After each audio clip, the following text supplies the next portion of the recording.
Chapter 1. It is with a kind of fear that I begin to write the history of my life. I have, as it were, a superstitious hesitation in lifting the veil that cling about my childhood like a golden mist. The task of writing an autobiography is a difficult one. When I try to classify my early impressions, I find that fact and fancy look alike across the years that link the past with the present. The woman paints the child experiences in her own fantasies. A few impressions stand out vividly from the first year of my life, but the shadow of the prison house are on the rest. Besides, many of the joys and sorrow of childhood have lost their poignancy, and many incidents of vital importance in my early education have been forgotten in the excitement of great discovery. In order, therefore, not to be tedious, I shall try to present in a series of sketches only the episodes that seem to me to be the most interesting and important. I was born on June 27, 1880, in Tuscumbia, a little town of northern Alabama. The family on my father's side is descended from Caspar Keller, a native of Switzerland who settled in Maryland. One of my Swiss ancestors was the first teacher of the deaf in Zurich and wrote a book on the subject of their education. Rather a singular coincidence, though it is true that there is no king who has not had a slave among his ancestors, and no slave who has not had a king among his. My grandfather, Caspar Keller's son, entered large tract of land in Alabama and finally settled there. I have been told that once a year he went from Tuscumbia to Philadelphia on horseback to purchase supplies for the plantation, and my aunt had in her possession many of the letters to his family, which give charming and vivid accounts of the trips. My grandmother, Keller, was the daughter of one of Lafayette's aides, Alexander Morse, and granddaughter of Alexander Spotswood, an early colonial governor of Virginia. She was also second cousin to Robert H. Lee. My father, Arthur H. Keller, was a captain in the Confederate Army, and my mother, Kate Adams, was his second wife and many years younger. Her grandfather, Benjamin Adams, married Susanna E. Goodhull and lived in Newbury, Massachusetts for many years. Their son, Charles Adams, was born in Newburyport, Massachusetts and moved to Helena, Arkansas. When the Civil War broke out, he fought on the side of the South and became a brigadier general. He married Lucy Helen Everett, who belonged to the same family of Everest as Edward Everest and Dr. Edward Everest Hale. After the war was over, the family moved to Memphis, Tennessee. I lived up to the time of the illness that deprived me of my sight and hearing in a tiny house consisting of a large square room and a small one, in which the servants lived.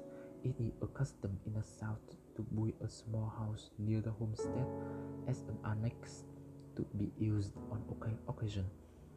Such a house my father built after the Civil War, and when he buried my mother, they went to live in it.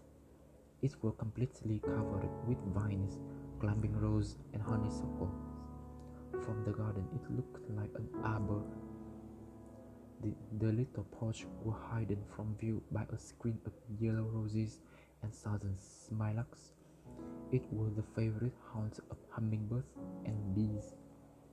The Keller homestead, where the family lives, was a few steps from our little rose bower.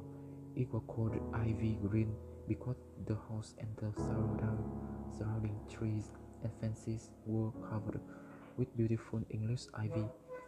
Its old-fashioned garden was the paradise of my childhood. Even in the day before my teacher came, I used to feel along the square stiff boxwood hedges and, guided by the scent of smell, would find the first violets and lilies. There, too, after a fit temper, I went to find comfort and to hide my hot face in the cool leaves and grass. What joy it was to lose myself in that garden of flowers, to wander happily from spot to spot until, coming suddenly upon a beautiful vine, I recognized it by its leaves and blossom, and knew it was the vine which covered the tumble-down summer house at the farther end of the garden. Here also were trailing clematis, drooping jasmine, and some rare sweet flowers called butterfly lilies, because their fragile petals resemble butterflies' wings. But the roses, they were loveliest of all. Never have I found in the greenhouses of the north such heart-satisfying roses as the climbing roses of my southern home. They used to hang in long festoons from our porch, filling the whole air with their fragrance, untended by any earthy smell, and in the early morning, washed in the dew, they left felt so soft, so pure. I could not help wondering if they did not resemble the asphodel of Ghost Garden. The beginning of my life was simple and much like every other little life. I came, I saw, I conquered, as the first baby in the family always does. There were the usual amounts of discussion as to a name for me. The first baby in the family were not to be lightly named. Everyone was emphatic about that. My father suggested the name of Mildred Campbell, an ancestor whom he highly esteemed, and he declined to take any further part in the discussion.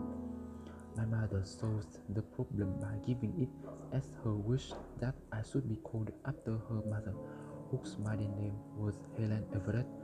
But in the excitement of carrying me to the church, my father lost the name on the way, very naturally, since it was the one in which he had declined to have a part. When the minister asked him for it, he just remembered that it has been decided to call me after my grandmother, and he gave her name as Helen Adams. I am told that while I was still in long dresses, I showed many signs of an eager, self-assisting disposition. Everything that I saw other people do, I insisted upon imitating. At 6 months, I could pipe out how, and one day I attracted everyone's attention by saying tea, tea, tea, quite plainly. Even after my illness, I remember one of the words I had learned in the early months. It was the word water, and I continued to make some sound for that word after all other speech were lost. I kissed, making the sound w only when I learned to spell the word. They tell me I walked the day I was a year old. My mother had just taken me out of the bathtub and was holding me in her lap when I was suddenly attracted by the flickering shadow of leaves that danced in the sunlight on the smooth floor. I slipped from my mother's lap and almost ran toward them. The impulse gone, I fell down and cried for her to take me up in her arms. This happy day did not last long.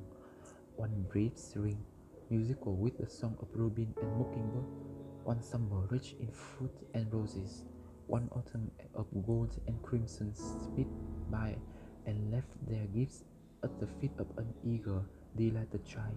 Then, in the dreary month of February, came the illness which closed my eyes and ears, and plunged me into the unconscious need of a newborn baby. They called it acute congestion of the stomach and brain. The doctor thought I could not live. Early one morning, however, the fever left me as suddenly and mysteriously as it had come. There was great rejoicing in the family that morning, but no one, not even the doctor, knew that I should never see or hear again.